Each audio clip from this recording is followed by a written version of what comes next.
see? I mean, it looks like maybe it's 8 feet long or 8 feet wide. How would I see the? Okay, so that shows the dimensions. So 13.5 feet by, yeah, give or take 8, which is, definitely bigger than our current dining room. So that's my gut tells me, just based on the size we're dealing with, everything is going to be much bigger, clearly, than, I mean, right now we're living in 2,100 square feet.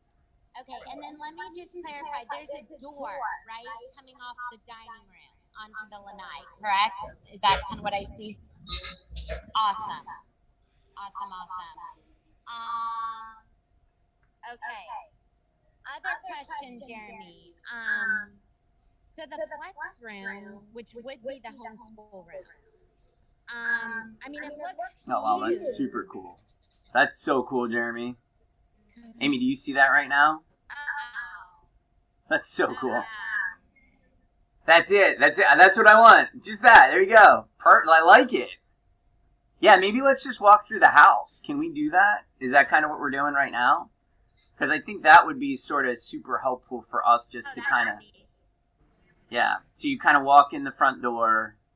So if you start in the front door, walk in the front door, and you've got that room to the left, which is, I think, your office, correct?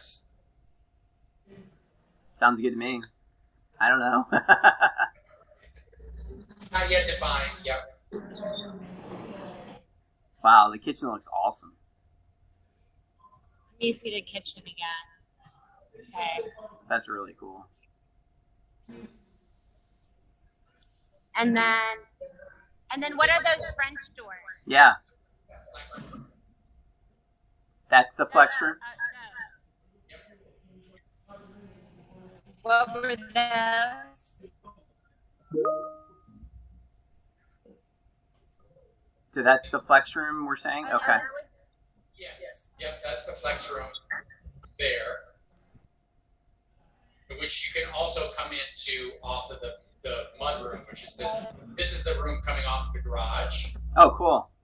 So as you come in from the garage, which you see the mud room cubbies, that's the door to the garage there. And obviously those cabinets could change, right? Oh, yes, yeah. These are just kind of... Yeah. Yep. Cool. So this door here And then goes into that flex space where you come around the corner into the kitchen. This goes into that pantry.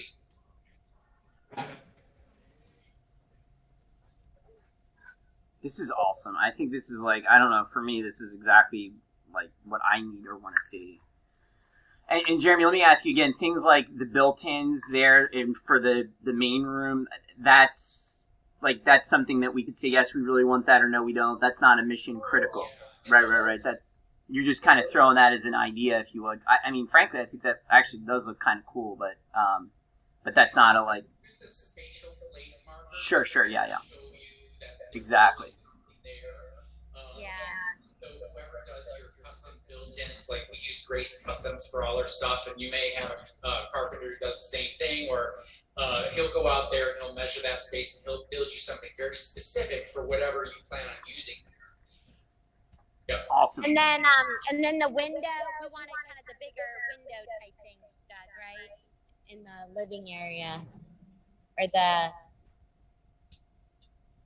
Or there's some windows with the dining room. Are those going to be, Jeremy, sliders? Or we think we can make that so we can make it so it could all open potentially? Okay. Yep. Cool. So it'll all slide back into this one over here. Nice. Okay. And then is there a view of the kitchen cabinetry? Just to kind of see how much. I'm a little concerned I'm not going to have enough cabinetry. You've got a double wide island, so you have storage all along the back side of this as well. You have storage in front. You have all these uppers, plus you have a tall pantry cabinet there. But then around the corner, you also have this very large walk-in pantry that you'll have floor-to-ceiling shelves and cabinets. Nice. There as well. Okay, cool. Right.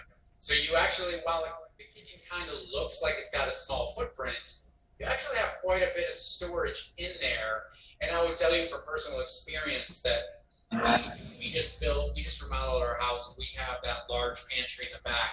That's where we keep all of our big appliances that normally go on the countertop. Grace Customs came out, they built a countertop that goes all the way around with pull-out shelves underneath. Nice. Ceiling, cubbies. There's 48 cubbies, storage shelves in my pantry.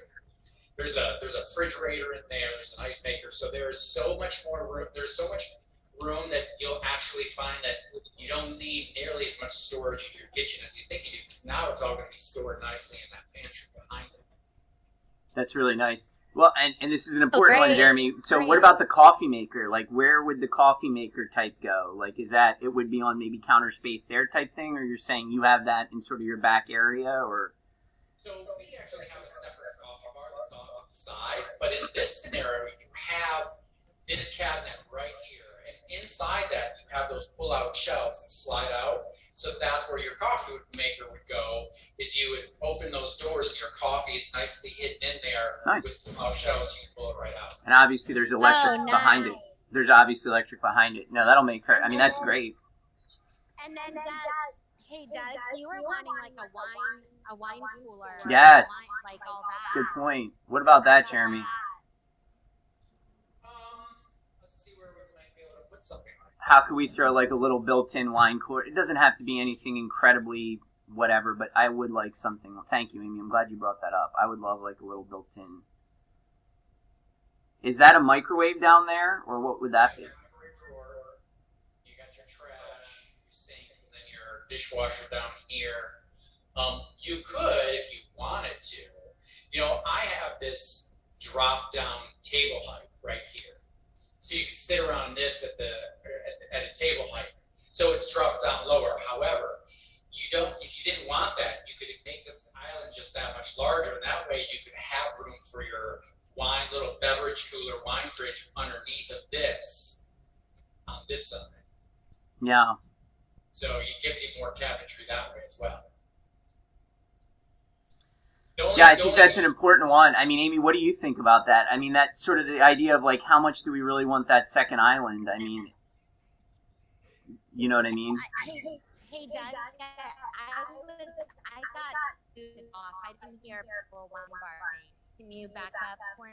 Well, we're kind of talking about, hey, where could we put like a little wine bar, you know, cooler type thing? And I think Jeremy's saying, you know, if we didn't really want this sort of second island, which, I mean, I think it's kind of cool in a way, but I don't know that it's, I mean, frankly, you don't see that a ton, and we do have spaces for 4 people there. I mean, there's only 5 of us in the family. I don't know that it's, and then our dining room table's right there. So to me, that's a lot of extra space taken up for something that I don't know how much we would really use. Sure. And if you're saying, but Jeremy, help me unpack that a little bit though. So how would that turn into a wine cooler? So you're basically saying that little spot would be. Yeah, well, let me show you real quick. Okay, cool. If I take this off, like that, then we add more cabinets down at the end. See, I can add 2 more rows of cabinets. One of them. Got it.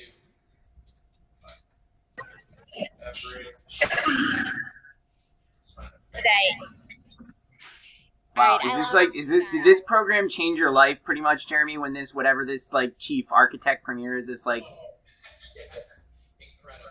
like, I can't imagine back in the day, the guys were on the big draft board with like the, you know, like the, hey, I'm drawing all out by hand. Like, Hey Dad, sweetie, I lost you guys. We were talking about the wine thing, and Yes. I got cut off. so basically I was asking Jeremy, and he's literally doing it right now, which is awesome. He basically we're saying, hey, that second island, sort of the extra area, do we really need that? Is that really going to be something we would use? And that could be an area where we could add some more cabinetry. There you go. And or a cooler, like the wine cooler could be there. I see what you're saying. Yeah. You like that look, though? Yeah, I think that's pretty You cool. like that look? Look at that. I think that's pretty slick. I think Again, I'm trying. Oh no, that looks really great. I think I wanted it, but like even, right? Like not lower. That's the whole. That's exactly what he's doing. Wow. Okay. That's really cool. I think it looks awesome. Yeah, so then you can have a little wine fridge right there at the end. You could even add an ice maker at this end if you wanted to. Nice. Yeah. It's old. So that you still have all this cabinetry underneath for storage as well. Look at that, Amy. It's old. Oh yeah. Where's the refrigerator? Right here. Oh, there it is. Okay. Sweet. Looks So awesome. they're making this island now. Let's see. That makes this island. It's going to be long, which means you will have a seam because they can only go so far without being a seam. But that makes that a 14-foot island. What's your opinion of that? I mean, is that like, well, we see it, it's good, or is it like, no, that's too much? You may want to tweak it back a little, or maybe what's your take on that? I can also fit 2 more stools here, so that's a.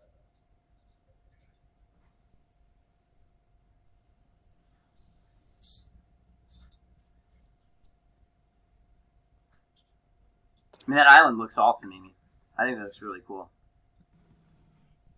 Yeah, I'm into that. I like that. Yeah, you have seating for 6 there. Wow. See, there you go. Hey, Jeremy, let me ask you this. Would I have a view of the pool from the kitchen? Like, would I have an eye shot, like, through that window there to the pool? Yeah. So that would be your view right there. So there's the pool right here. That's Nice. entire outside. So yeah, you'd be able to see a good portion of that pool. Okay. Perfect. Like that. Love it. Super cool, man. I just was asking Jeremy, though, the opinion on the island. Like, is it too big? I mean, would that make sense? Is it something that you see? Is it like, or would we? Well, Would, and what I think is great, it gives me. well, wait. Let him finish real quick, Yeah. sweetie. Jeremy, what were you saying? Sorry. I was just going to say that's an enormous island. I love it. I think we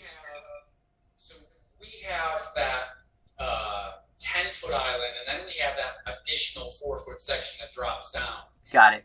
No, we don't have it all one level. The reason why we did that is because we didn't want that seam. Anytime you go over 10 feet of quartz, you have a seam because they got a seam that you have together.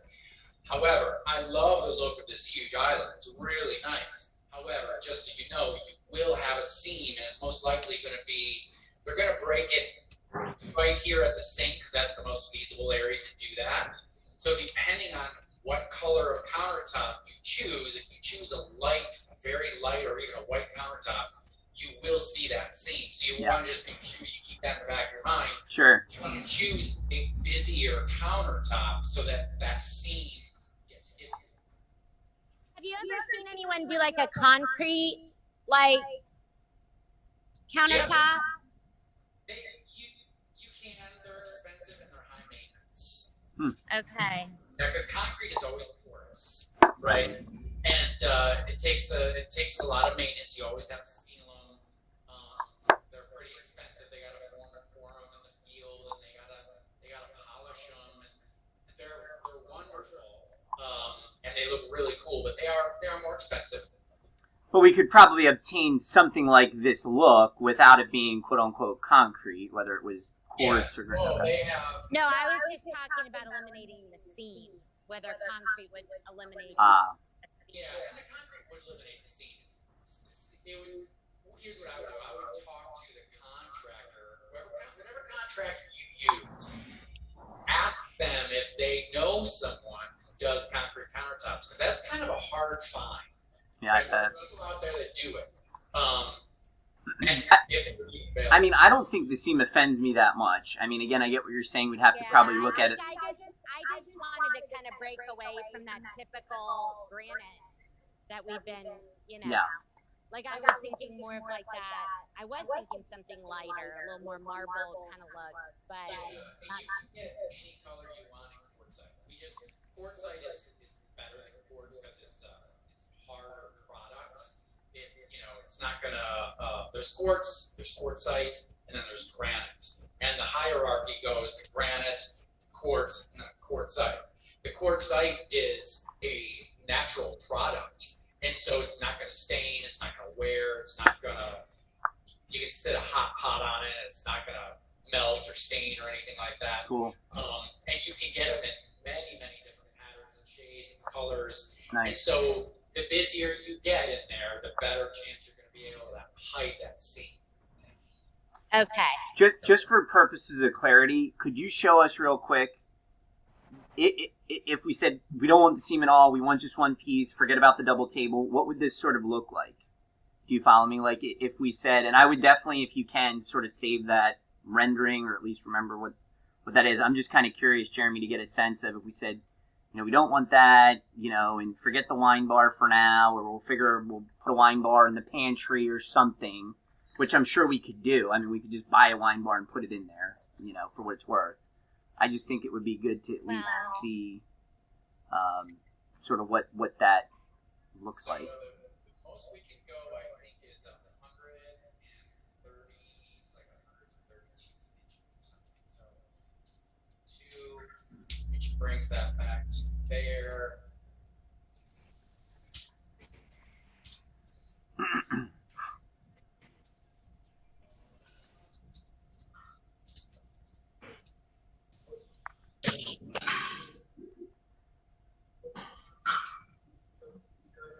So Okay. The other one was 14 feet. This one's 11 feet. So you lose like 3 feet.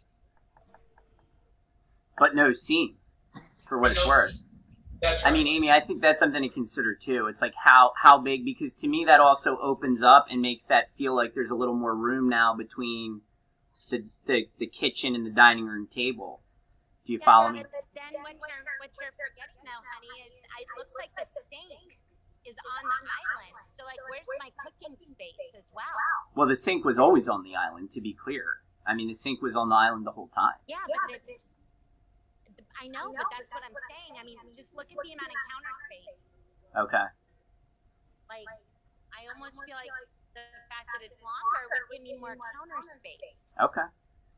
Again, something for us to really nail down. I think, I mean, think about right now how little space relative we have, and compared to, I mean, this is still a lot of space. And look, you've got enough for 5 people sitting across the back end. I think. Hey, honey, I'm sorry because it's really hard for me to hear sometimes. Can you back up and tell me what your problem is with having it bigger? Well, again, I'm thinking 2 things. I'm thinking, one, the seam. Clearly, there's some issue with the seam, and then the other thing, I'm just thinking practically and for aesthetics, if you will. By taking off the end, to me, it opens up the area between the kitchen and the dining room a little bit, and to me, it would make it feel like there's a little more room there. And again, from a practical standpoint, I really wonder, this is an 11-foot long, for all intents and purposes, island. I mean, right now we're used to maybe, at the longest point of our island, Amy, is maybe 5 feet. Just okay, again. And I understand what you're saying. On the other practical end, have we ever had a good way for people to get ice when we entertain? And right now we have a little wine bar shoved in our garage. Right. I guess what I'm, like, it's nice to have a place for things that's purposeful, not just like, oh, where are we going to kind of plug this in? Oh, we'll kind of shove it here. So I do get what you're saying. On the flip side, it's nice to have, like a purposeful place where people can get ice, or a purposeful place where people have a fridge to get drinks. I mean, right now all our drinks are, bottled waters, whatever, are in the garage. Listen, at the end of the day, you're making the final call, Amy. I'm just throwing out, and I mean, I would. It's not a matter of that, sweetie. It's not a matter of that. I'm just trying to point out, right now we have to walk to the garage to get bottles of water, or to get,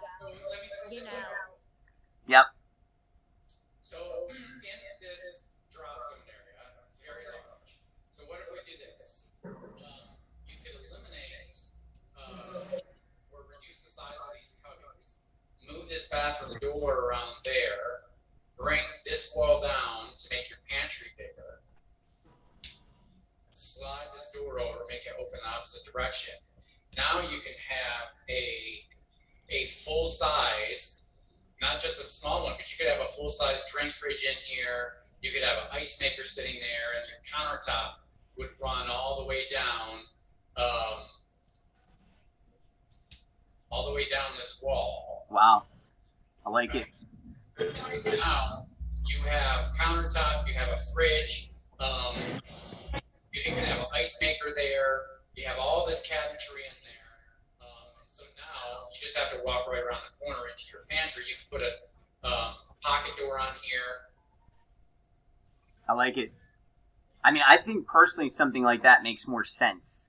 Again, for like day to day. And I'm just trying to think of how tight it may feel having an extra 4 feet on the end of the island being that close to the dining room. I don't want to, in my mind, I don't. Okay, honey, can I just like confirm what I heard? Sure. 'Cause I am like trying to hold the phone up really close to my ear to hear. So Jeremy was saying to make was it the guest bathroom smaller and then make the pantry bigger and then something about it elongating a wall for the kitchen to be longer. Am I hearing that right? Or, So basically, we moved. Do you have that? Are you looking at the plan? yeah. So what I did is I moved the door to the powder room. So now it comes off of the drop zone. It used to be you'd go into a little alcove. But now you just come in the drop zone and you have an entrance bathroom here, which allowed me to elongate the pantry. It gave another extra 4 feet in there, which now you can put a tall drink fridge in there. You can put an ice maker next to it and still have tons of room for cabinetry. Okay. And I can send. So the reason I'm kind of explaining this is because this is something very similar to what we just built in our remodel, and it turned out fabulously. So I can send you the actual picture of that, so you can see what that looks like. Okay. If you don't mind, I'd love that, Jeremy. I got on Wayfair and I bought a tall glass display drink fridge that holds all of our drinks. Because we have 4 kids, we have 2 grandkids, we have always got friends, the kids' friends coming over. We got a ice maker right next to it that produces more ice than we'll ever use. Nice. And it's just a little one, but that thing is always cranking out ice, and it's all in that pantry, which keeps it nice and clean and outside of the kitchen. Love it. Right. So I can send pictures of that, of what Grace has built for us, and I think you'll find it's a lot of space that is, and because it's right around the corner from your kitchen, Yeah. it's not cluttered. It's easy access for people and guests to go to. Love it. Yeah. Okay. I'm gonna send Danielle a message and have her. No, that's send- awesome, Jeremy. Thank you. And I mean, Amy, to me, I know one of the things you've always liked is like, and I do too. It's like things are clean and tucked away. I mean, this is almost a sort of a kitchen behind the kitchen, and I think that definitely makes a lot of sense. That would, get my. It is like a kitchen behind our kitchen, which we have. We have the Ninja, we have the air fryer, we have blenders, we have the Instant Pot, we've got the Nice. griddle, and there's just makes everything your counters look cluttered. So that's why we remodeled to add that pantry. And Nice. It's just nice because it gets everything out of the kitchen and off the counters. Love it. Yeah, I really like that a lot. No, that sounds really cool, man. Awesome. And then Jeremy, the other thing that I wanted to kind of get a read on was the flex room, which on paper looks large. It's very Yeah. That is and, big. I mean, that's 350 square feet, something like that. 300 square feet. So, I guess I can only look from the angle that I'm at right now with little kids, but then I think, oh, when they get older, it would be great. They do their computer work downstairs. They'd have computers there to work on papers or whatever. But from that standpoint, like when that's done, I mean, what would you suggest doing with that room? I mean, like, would you suggest putting like a closet in there so it could be deemed a bedroom down the road, or would you? I don't know. You could easily do that. Adding a closet is so easy to do, and literally probably costs a couple $1,000s all set up, framing up bed doors and drywall. And now you technically have a guest room, another guest bedroom on that first floor. I mean, you already have a guest room back there, so that would make this you have five. That would make it a 6-bedroom house, basically. So, but I mean, in my personal opinion, I don't know that you would need to add a closet in there. I mean, a flex space is very popular now. People would probably, if you ever sold that home, guaranteed someone's going to turn that into a gym. Yeah. They're going to change it into a what, Jeremy? I'm sorry, I didn't catch that. A gym. A gym. Oh, into a gym. Nice. Well, Amy, once the kids move out, that could be our gym. I like it. Yeah. Well, and on that note, hun, were you kind of thinking we would have? I mean, I don't know what you're doing. Oh, wow. That looks amazing. By the way, Danielle just texted the picture of the pantry to me, Amy. I'm gonna send this to you right now. Like the back area looks amazing.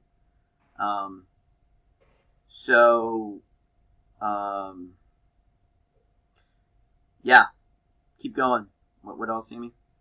Oh no, I was just gonna say we're like, obviously I work out from home. I don't know what your plan is, Doug, but I know. Where do we want that set up? Do we want that over by the pool in that room over there, or? I'd say maybe back by the pool, but I mean, those are things for us to figure out. I mean, I'll probably look for a different gym, maybe up by that area too. I don't know. Okay, so, well, I mean, I need a place, an area. Yep. So whether is that, I guess, by the pool. Yeah, that back cabana area. Yeah, that back cabana area is huge too. And is that under air, correct, Jeremy, or no? That is under air. Okay. Nice. Yeah, that's gonna be pretty amazing. So, and Jeremy, as we're segueing to that, so on the drawings, obviously my look on the drawings, I'm not able to judge fully the size of the patio, but with the idea that we wanted like an outdoor grill space, a dining table, and a sitting area, would the sitting area being kind of like off the master French doors, would the size of our patio allow for that on that? Oh yeah. So here's like a little outdoor grill kitchen piece that we could easily put. You could put it in this corner if you wanted to, and then let's say you had some Latani furniture. Let's see, I got love seats. Nice. I got some chairs.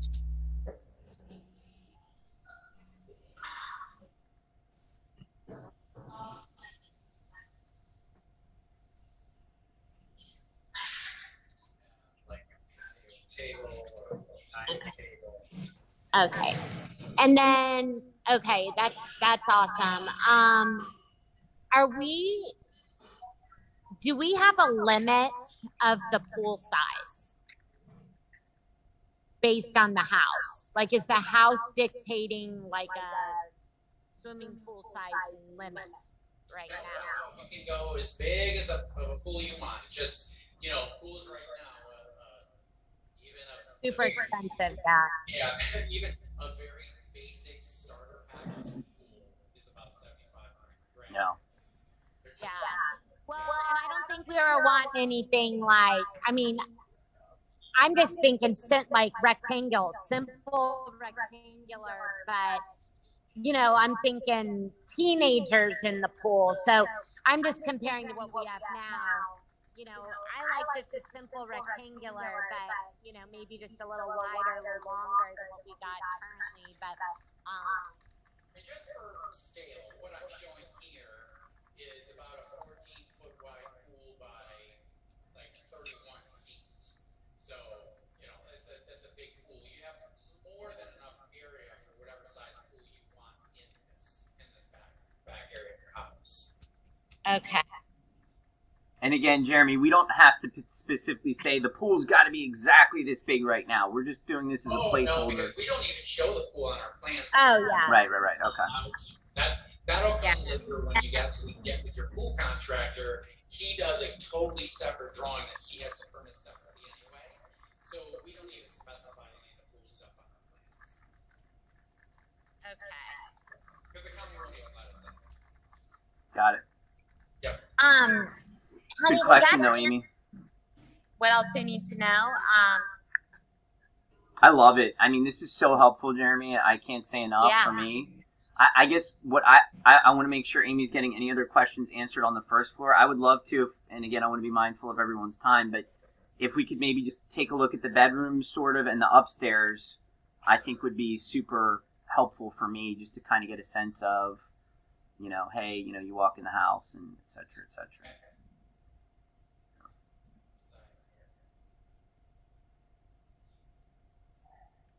How long have you been doing this, Jeremy, doing the architecture? About 20 years. Wow.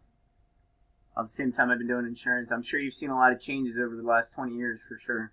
Oh yeah. Well, I also started up north where everything is, you know, northern design and tall gables and brick homes, and then you come down here to Florida, it's totally the opposite. It's, you know, everything looks the same kind of style home.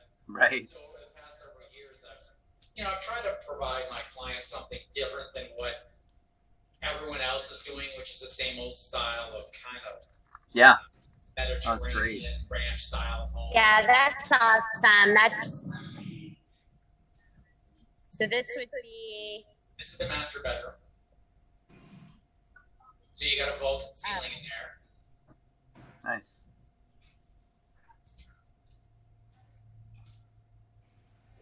And this is your French doors out to your patio, your lanai out there. Nice. Here you walk through big closet, big open closet. I have not dressed up the bathroom yet, which I can do once now that we've kind of nailed down the floor plan. I can dress these other areas up for you so that you can kind of see what this will look like with the mirrors, and spatially how it's going to look with the shower and all that good stuff. Cool. Yeah. Okay. Okay. And there's probably not room.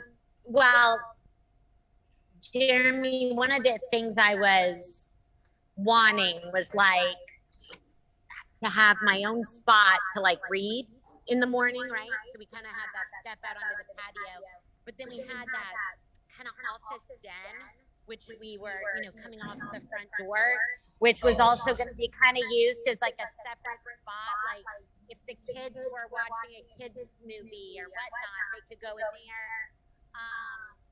But I didn't know, would that den allow for like a bookshelf and like a couch and a chase, or would I need to maybe have more of like a chair in the master bed?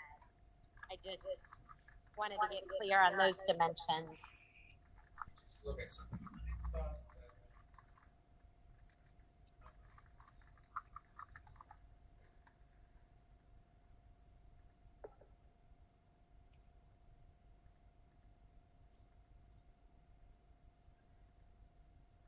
It sent a version where I had shown some bookshelves, but maybe I did not. But yes, Oh, that's really neat. So in this den, if you want some bookshelves, you certainly have some room. You also have room that we could do something with built-in bookshelves underneath of the stairs. Because these stairs, Yeah. often you have a high landing there. It's going to be, let me see what my head height is right there at that landing. I bet we could do, yeah, so our landing, out of that landing, oops.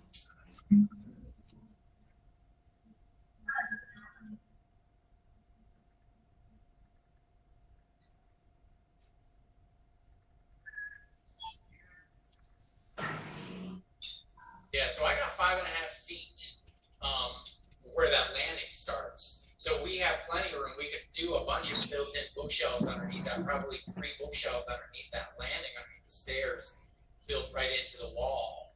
So Like that would be in the closet, right? well, not entirely in the closet. The closet is only going to extend to this little section here. And then on the other side of that, so you wouldn't lose your closet. You'd still have your closet, but then to the left of the closet, you'd have built-in shelves. Okay, and that would be in the den, or that would be in like the hallway of That would be like. inside the den itself. Okay. Hmm. And you could now technically you could also do it on this back hall side too, because yeah, that landing is about the same height as that. So right here, if I get my camera. And then I guess, and then we could do like a TV to the left of the door. So you could do some small kind of cubby shelves underneath this landing as well, if you wanted more storage for whatever. But you have a lot of bookshelves in the living room too.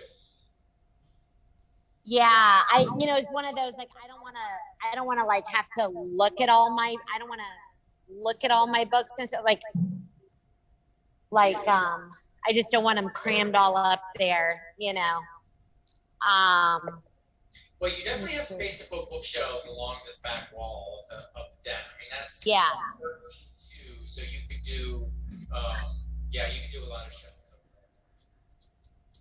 And there'd be room for a television to the left of the doors coming into the den, right? On that wall, that crisscross, it has a crisscross.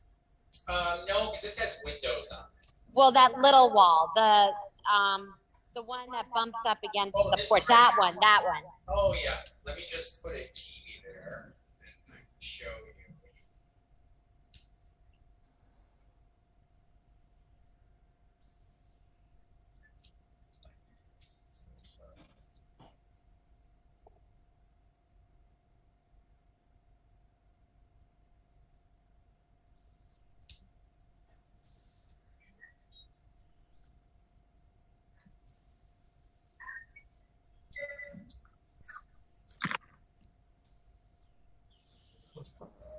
Shelves.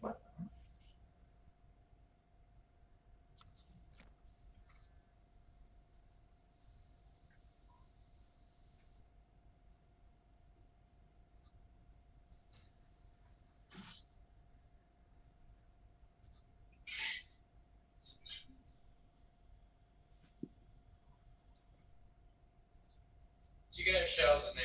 You can have a little TV on that wall. Oops.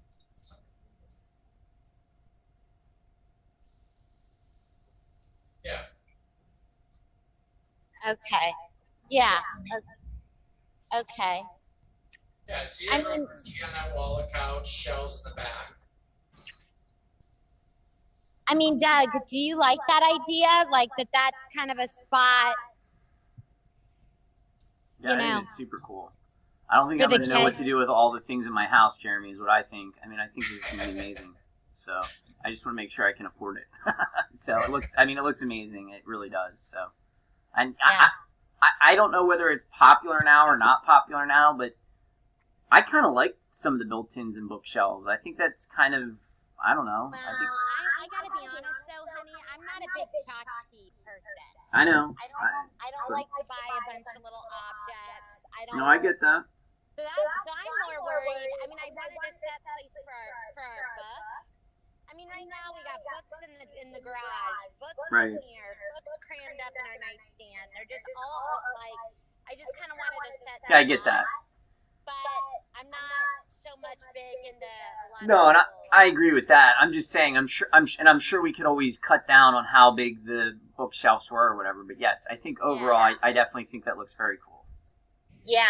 And I think what I like, here's what I'm trying to think, and I know you are as well, like, I'm trying to think practical, like, where are people spending time? How is the space being used? And to me, yes, it's big. I mean, it's going to be a big home relative to what we got, but it seems like well planned, frankly. Like, everything has thought behind what the space is going to be used for. So. Yeah, definitely. Yeah. Cool. What about upstairs, Jeremy? Could you just show us maybe upstairs kind of what that would look like? At the top of the loft here. Cool. I love the windows. I mean, those windows look. You have another little sitting area here. Yeah. Oh, that's really nice.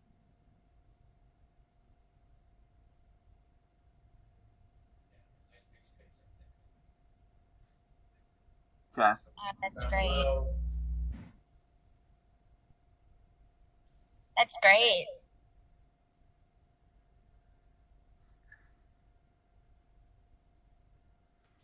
I gotta take this call, guys. Keep going.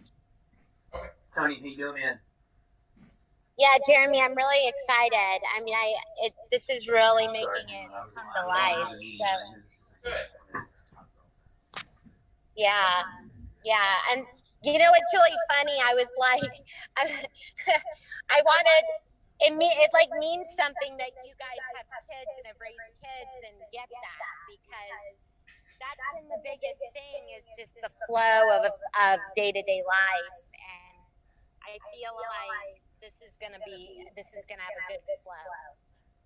Well, I can tell you, again, from personal experience, your kitchen is very similar to what we have done in our house. And it just ends up being a really nice gathering space for everybody to kind of hang out. And that pantry behind just works very well for a busy family.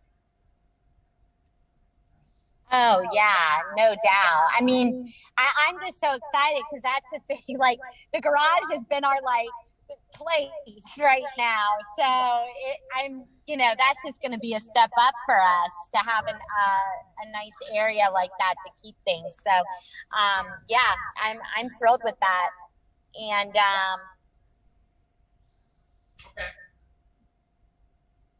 oh, so the one thing we didn't here, now that I have the bird's eye view here, show me again where the master and the laundry room intersect, because that Oh, yeah.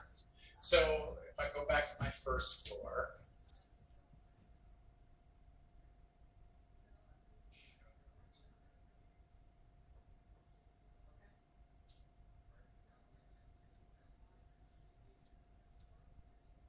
So here's the master bedroom.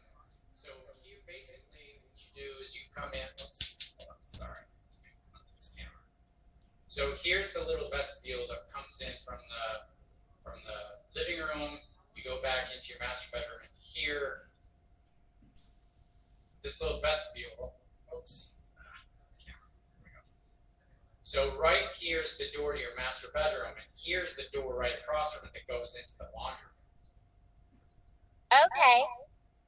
So, and then you actually there's a laundry chute. There'll be overhead cabinets that come down where there's a laundry chute from upstairs where the kids can drop all their laundry into a cabinet right here from the upstairs.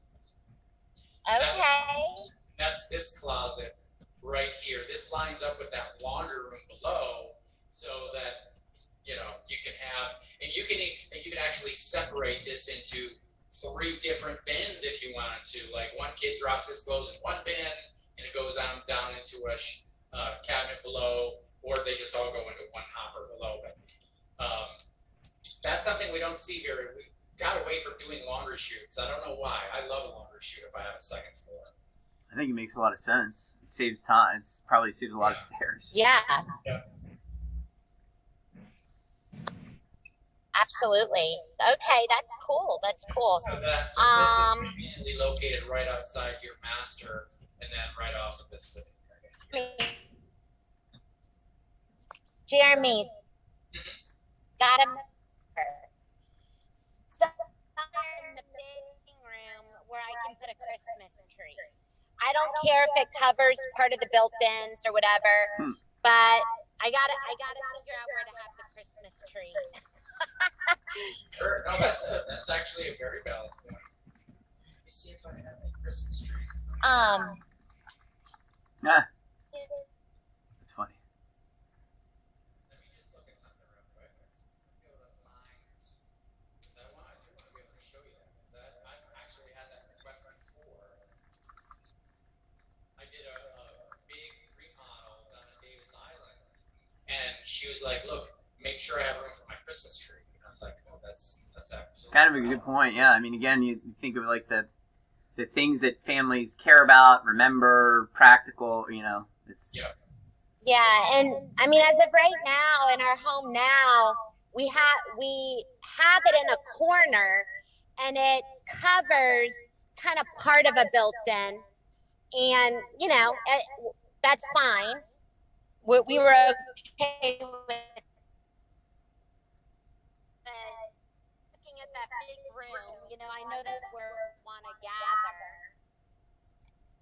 and have our Christmas morning. Just see if I can find a Christmas tree. See if where we might put that. I'm thinking it might go in the corner, but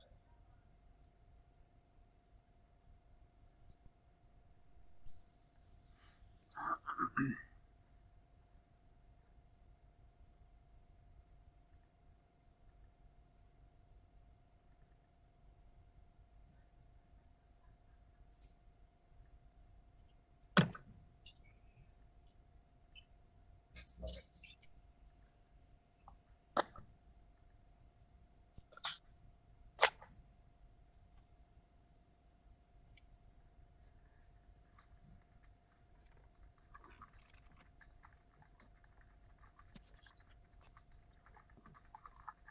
This must be a pretty big Christmas tree. It's taking forever to load. I'm assuming though, if I just look at the floor plan, the most feasible location, and again, this will depend on kind of how you have your built-ins built. Maybe you leave part of that corner open. yeah. Maybe it's like floating shelves or something, so that you do have room to put. It's a great. I think that's a good idea because I know how important that is for you, Amy, especially. I mean, I think that's a good idea. Yeah. So yeah, given that, I don't know that I would fill that entire wall up with built-ins. This is taking a long time. Wow. In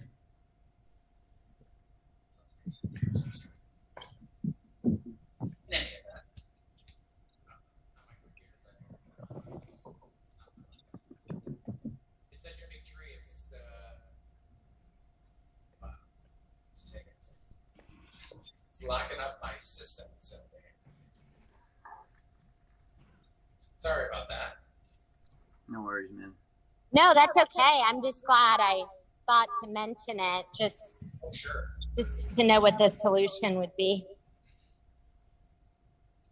Well, I think we're what I can do is, now that I know we're not really changing the footprint, I can go through and kind of dress these areas up in the 3D model and send you an updated video walkthrough and some interior renderings of all the rooms. I can place some more furniture, I can place some beds in like the guest rooms, just so you can see spatially how that's going to work out. And as soon as this uploads with a Christmas tree, one of the renderings I can send you is kind of what that'll look like with a Christmas tree in the corner and how much space you will or won't have in there. And then from there, we'll just, if you're satisfied with how all that looks, then I say we're probably ready to proceed into phase 2. Awesome. And Jeremy, just to be clear, what exactly is phase 2? So phase 2 is where I take all this information and I put it into a set of construction documents. That's all the details, the electrical plan, the structural details, the the section views, the door schedules, window schedules, everything that the contractor needs Got to be able to price this up, and everything that he will need as far as the architecturals go to submit for a permit when the time comes. Love it. So that's why it's important that we nail down all the changes here, because once I move into phase 2 and construction documentation, if there's any significant changes after that, it's really difficult to make those changes. That's why we Sure. offer unlimited refinements in the phase we're in now. But once we get into phase 2, if we have any major changes, we may incur additional fees. Now, Sure. there's a lot of things that we can do that don't incur additional fees, like maybe we change the cabinet layout, or maybe we delete a window. Those things literally take 5 minutes to do. Like, if a change takes you less than 30 minutes to make, then there's no charge for that. It's Sure. just you come back and say, Jeremy, let's redesign the entire roof. Yeah. That's a big job, right? But Understand. there's a lot of little things, like in the 3D model we can explore, like, hey, can you show it to me with porcelain floor instead of the luxury vinyl plank, or whatever that means, or, you know, can I see it with blue cabinets instead of white cabinets? Things like Right. that those are very simple changes. This is the big structural changes that are time consuming after phase 2, because that's where if I have to make a change, then I have to go through and update 18 different pages. Got it. With that being said, and as we're waiting for this, Jeremy, are there any other things that maybe we haven't asked that you would say, hey, at this point in time, you should really consider or ask? No, not really. There may be things that come up with the contractor, which is typical. The contractor may ask questions, like sometimes the contractors, they may want to we call value engineer something. They're like, hey, you know what, I've noticed you've done this, and maybe they'll say, like, you know, I've done this in the past, I can do this to save you money, so let's do this. And then that may be a simple tweak, right? Okay. So some of those questions may actually come out further down the road once we complete the construction documents and start talking with contractors. Got it. Yep. Okay. But at this point, I think we've covered everything. Cool. Yeah. So like I said, I'll just put some furniture in there, dress up the 3D model, send you an updated video tour, and then we'll go from there. Awesome. And then, you know, a couple other things that are super important to me. I mean, how long does it take to get phase 2 sort of done? What should we expect at the time? 30 days, because once I complete the construction documents, then I got to send it to my structural engineer. He's got to make sure that the footings are designed properly and all that good stuff, because we want as much of that completed so that when it goes to the contractor, he knows exactly what he's bidding, and we know the footing sizes aren't going to change. Sure. Okay. Yeah, so that typically, like I said, that typically takes about 30 days. Got it. And then, you know, I think, I don't know whether Danielle had mentioned to you or not, or whether you saw, my rate lock goes till 8.5, and obviously interest rates are going up. So is there anything you think that you've seen in the past with the bank? I'm working with Mid-Florida Credit Union, who's already approved me, you know, for, I think, $1.25 million. Because I get it. Listen, you know, it is what it is. It doesn't sound like it's not like, oh, yeah, I'm going to have this to you by, you know, July 5th. I totally understand that. But is there anything in your experience that we may be able to send them in the meantime to say, hey, you know, we're like 90, 80% of the way there, to kind of, you know, really they want construction plans and a contract to finalize. But I'm trying to preserve my rate as best as possible, given the fact that rates keep going up, and they're going up rapidly. Yep. Yeah, so, and I think I've already mentioned before, and I think you clarified that they are asking for actual construction documents, right? Yeah. Because the last time I think I worked in Florida, I explained to them that we did not have actual construction documents, and they explained that they needed the actual floor plans and elevations, and then a contract proposal from the actual, just the builder. They didn't need the full-blown set of construction documents. But Okay. if they do need the full set of construction documents, then that's one thing. But because I've worked with Mid-Florida in the past on another project, and they accepted just the floor plans, the elevations, and then I think it was the schedule of values and a breakdown with the builder, so Love to it. help determine that cost and to help them assign because they got to assign a value to the home, right? Right. So it appraises that based off the blueprints, but it's not going to appraise any differently from the blueprints than it does the preliminary design, which Right. because the construction documents, they don't change the assessed value. They Sure. just because it's a wall section. I mean, I don't Sure, know. sure. Yeah, absolutely. Okay, well then that's promising. I guess I'll send you an email follow up just so we have a track on it. What do we think would be a realistic time frame that I could get what you just said, sort of? I have that completed now. I have the floor plans and the elevations completed now, which has a breakdown of all the square footages. That Nice. I sent Okay. you. So if that's something they can accept, which is just that, the elevations, the floor plans with breakdown of square footage, then all you have to do is get a kind of a schedule of values from the contractor and say, hey, this is what we estimate your construction costs, this is what we're budgeting. Got it. Typically, that's enough to get that process. To get me over the finish line, that would be huge. Love it. Okay, then I'll send you a follow up on that. Yeah, if the sooner you could send me that, the better, and then I can start working with some of the different contractors that I want to reach out to. Including Brian and Mika's person, including some of the others. I was very impressed with Blair so far. Just the initial interaction I've had with him, Blair Johnson, really liked him. So, and then the last one, and I know this is again so hard, so tricky, but just what are you seeing in the market as a price per square foot that I could roughly say, based on what you're building here, a back of the napkin price per square foot I should be estimating? Right now, we're seeing prices hover right around the 250 mark. To 250. Yeah, I mean, it varies between 225 and 250, but I always like to err on the side of caution because Right. you don't know what's going to happen in 6 months. Sure. It could go down, it could go up, but that's why I like to err on the side of caution and say 250. And to be clear, we're saying 250. We're talking price per square foot as heated square footage, not gross. Okay, that's great. I mean, that's kind of where I was expecting worse, so I'll take it. Well, yeah, once you factor in the total gross aggregate, it actually brings your cost per square foot down because now you're including unfinished garage, Right, non-air conditioned. Sure. Awesome. Okay, great. Jeremy, can't thank you enough. I know Amy's been having some. I see she's kind of hopped on and off. I think her cell's been kind of bad where she was at. But again, really appreciate your time. Like I said, I'll send you an email, just a summary, like, hey, I think this. I'll make sure with Amy, but I think this looks good. Let's kind of keep moving forward towards phase 2, and then if you can send me the floor plans, elevations, whatever you've got, that I can hopefully then get some schedule of values